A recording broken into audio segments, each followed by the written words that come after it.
Bonjour à tous, c'est David de Gunem TV, bienvenue dans cette nouvelle vidéo. Aujourd'hui, on va parler de l'alimentation des seniors. Donc il y a des questions qui me sont posées dans ce sens-là et donc je vais essayer d'y répondre. Alors pour commencer, est-ce que l'alimentation d'un senior est différente de l'alimentation de quelqu'un de, je sais pas, de 40, 50, 30 ans, 20 ans? Ce qu'il faut savoir déjà, c'est qu'il y a des tempéraments différents. Il y a des personnes qui vont être plutôt bien en chair, toute rouge, en ayant toujours chaud.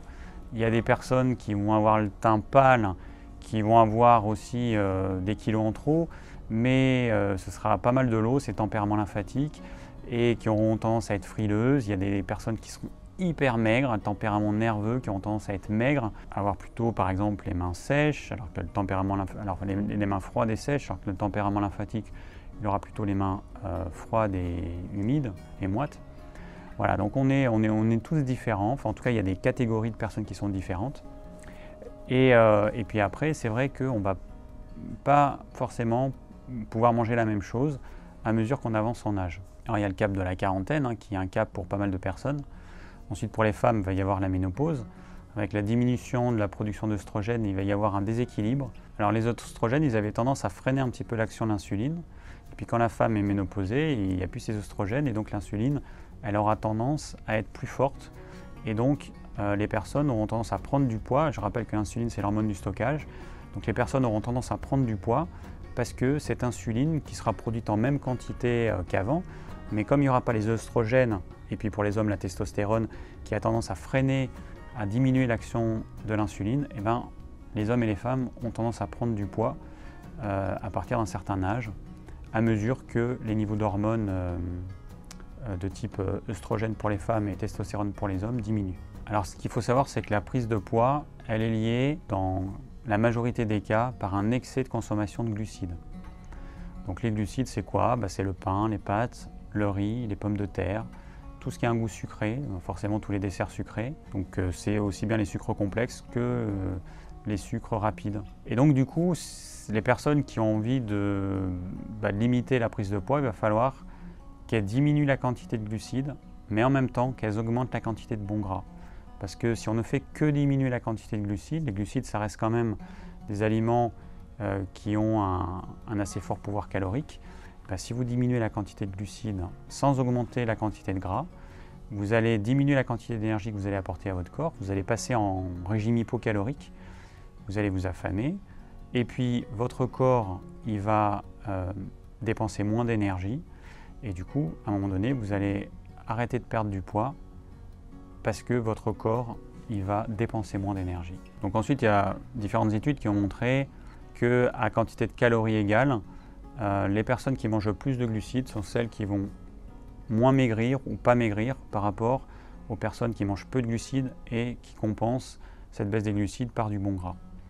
Donc voilà, après il y a plein de livres qui ont été écrits là-dessus. Je vous le mettrai dans les commentaires si ça vous intéresse. En tous les cas, voilà ce qu'il faut faire.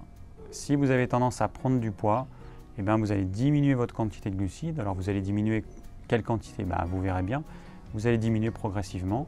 Vous allez manger moins de pain, moins de pâtes, moins de riz, moins de pommes de terre. Idéalement pas de dessert sucré parce que ça c'est quand même problématique au niveau digestion. Alors un autre problème qu'on retrouve souvent chez les seniors, c'est la diminution des protéines animales. Il y a beaucoup de personnes qui le soir vont manger juste un potage par exemple, ou c'est style potage et un yaourt.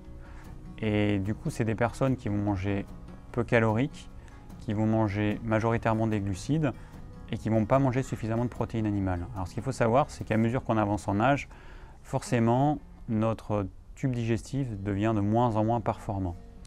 Donc quand on avait 20 ans, on pouvait digérer à peu près tout. Quand on en a 70, c'est quand même plus compliqué. Et du coup, c'est pour ça que c'est important d'apporter suffisamment de protéines animales pour avoir notre quota de protéines. Alors les protéines, on en a aussi bien dans les végétaux que dans les produits animaux. Sauf qu'il y a certaines personnes qui ne sont pas capables d'assimiler suffisamment de protéines végétales et du coup, il va falloir qu'elles mangent des produits animaux, des œufs, du poisson, de la volaille, de la viande. Donc ça, c'est vraiment un problème qu'on rencontre très souvent, pas manger suffisamment de protéines animales. Et puis surtout le soir, manger une soupe. Alors le problème de la soupe, c'est que c'est un liquide et c'est souvent des soupes mixées. C'est un liquide avec différents légumes que vous allez avaler sans que la salive puisse agir. Et ce que ça va entraîner souvent d'ailleurs, ça va entraîner des reflux gastriques.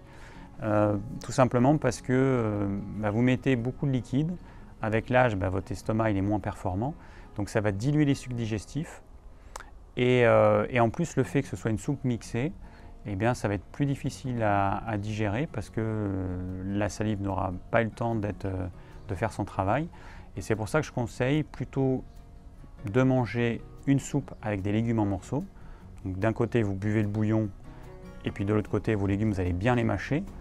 Ou alors de manger des légumes, tout simplement de manger des légumes. Mais la soupe avec des légumes en morceaux, c'est vraiment très très bien. La soupe mixée, par contre, c'est vraiment pas top, d'autant plus si vous avez un reflux gastro-œsophagien. Alors vous pouvez manger un petit peu de crudité, là ça va dépendre un petit peu de l'état de votre intestin. Les personnes qui ont un intestin un petit peu fragile devront peut-être se limiter à de la salade verte ou à de l'endive. Parce que les carottes râpées, elles ne sont jamais suffisamment mastiquées, et puis c'est des fibres assez dures. Le chou, c'est pareil. Le céleri rave aussi. Donc, si vous sentez que vous avez des problèmes digestifs, limitez-vous à de la salade verte, à de l'endive, à des choses qui se digèrent très facilement, à de la mâche.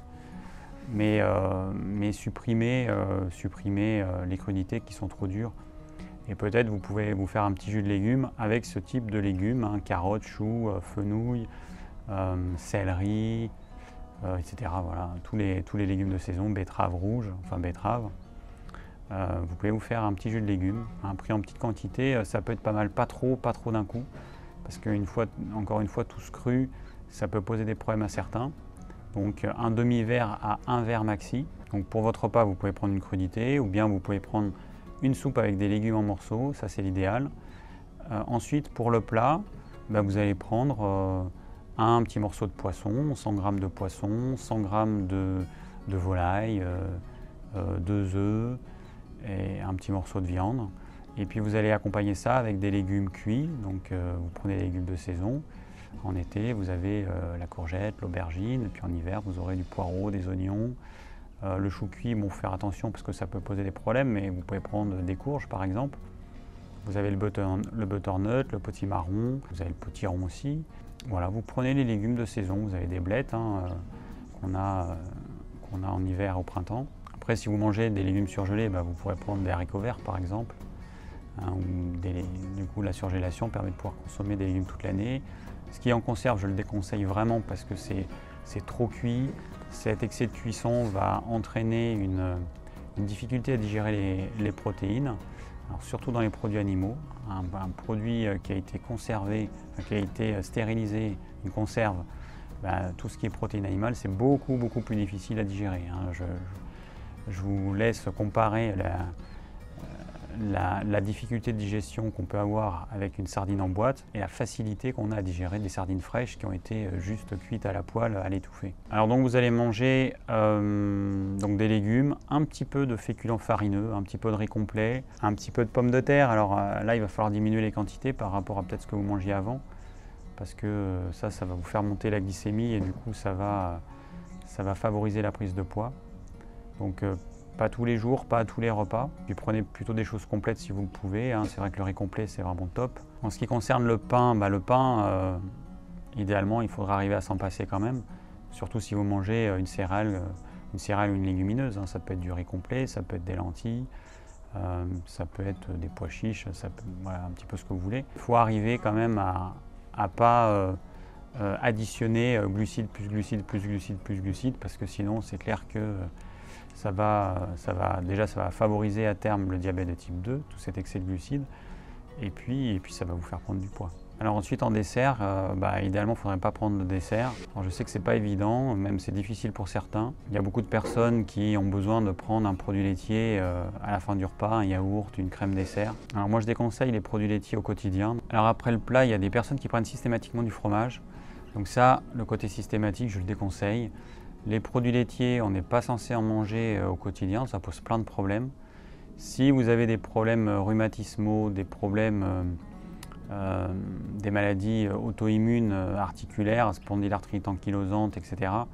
Je vous déconseille vraiment les produits laitiers, puis même tout ce qui contient du gluten qui pose problème.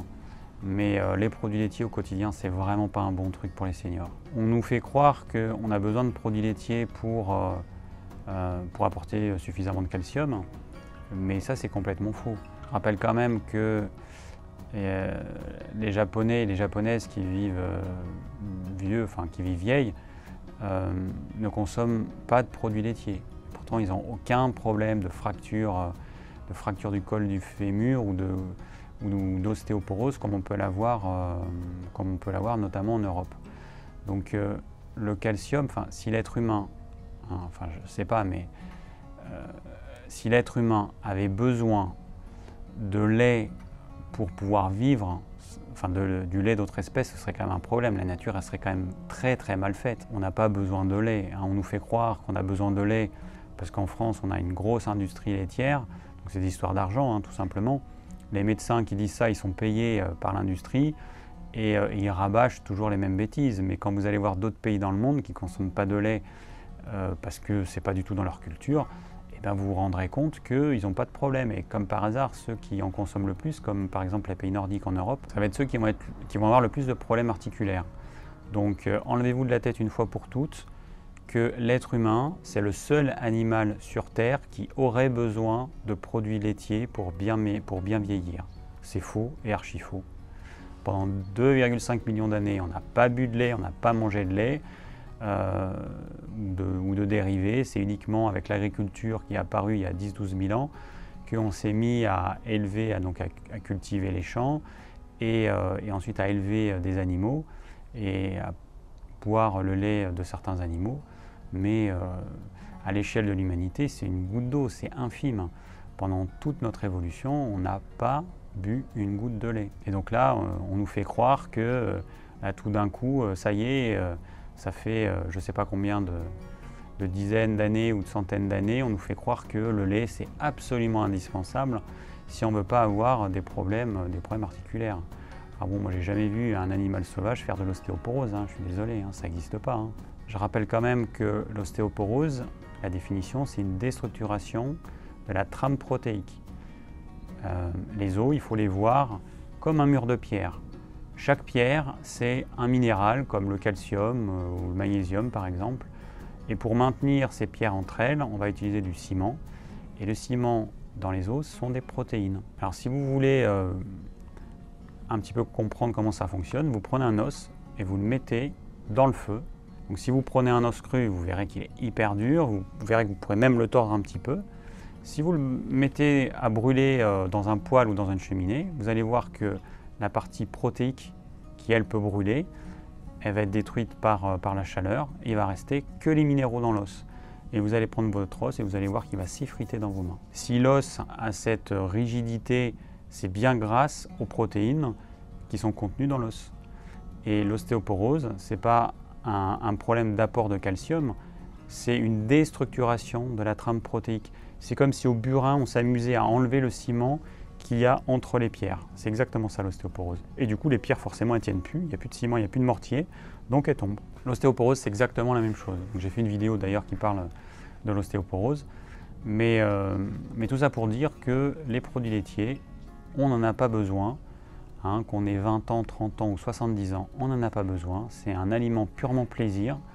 Donc si vous n'avez pas de problème auto-immun, si vous n'avez pas de maladie auto-immune, de maladie rhumatismale, vous pouvez en manger de temps en temps, mais pas au quotidien, je vous le déconseille. Après, vous faites comme vous voulez. Mais si vous mangez quelque chose qui ne vous convient pas ou qui ne vous convient pas complètement au quotidien, c'est sûr qu'à un moment donné, ça va vous poser des problèmes plus ou moins importants. Donc si vous mangez du fromage, de temps en temps uniquement, 1 ou 2 fois par semaine, vous achetez un bon fromage au lait cru et idéalement bio. Et là, vous aurez un produit de qualité que votre corps pourra bien assimiler, qui vous donnera du plaisir et qui en plus ne posera pas trop de problèmes au corps parce que vous le prenez de façon ponctuelle. Ensuite, en ce qui concerne le dessert, le dessert, normalement, on ne devrait pas en prendre. Alors, je sais que ça, c'est quand même compliqué pour beaucoup de personnes. Pas de gâteau, pas de crème dessert, pas de yaourt, pas de compote, rien. Ça, c'est l'idéal. Dans la pratique, moi, je recommande les oléagineux, quelques noix, quelques amandes, quelques noisettes, avec un carré de chocolat noir à 70, 75 ou 80%. Ça, c'est l'idéal parce que ça ne va pas perturber la digestion et puis ça va quand même ça va ponctuer la fin du repas. Voilà, donc si je résume un petit peu, en entrée, vous allez prendre une crudité de type salade verte, endive, une crudité légère, facile à digérer, ou alors vous pouvez prendre une soupe avec des légumes en morceaux. Ensuite, en plat, vous allez prendre une protéine animale, viande, poisson, œufs, volaille, et vous allez l'associer avec des légumes cuits, donc les légumes de saison que vous avez, ou alors, si vous voulez un petit peu changer, vous pouvez prendre des légumes surgelés.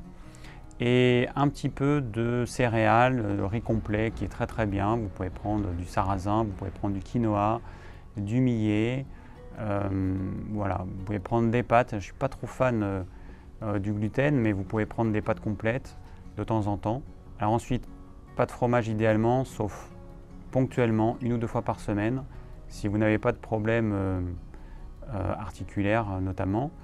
Et en dessert, ça va être quelques oléagineux, noix, noisettes, amandes, avec un carré de chocolat noir à 70, 75 ou 80%, idéalement du chocolat noir bio. C'est important aussi bien pour le respect des personnes qui cultivent le cacao que pour vous, puisqu'en fait, dans les produits pas bio, il y a des produits qui sont interdits en Europe depuis des dizaines d'années qu'on va retrouver dans les produits exotiques tels que le chocolat. C'est pour ça que je vous recommande vraiment le chocolat bio. Alors ensuite, pour les personnes qui ont des kilos en trop et qui ont envie de maigrir, il va falloir diminuer la quantité de glucides. Donc vous allez diminuer la quantité de céréales, de pain, de pâtes, de riz que vous mangez.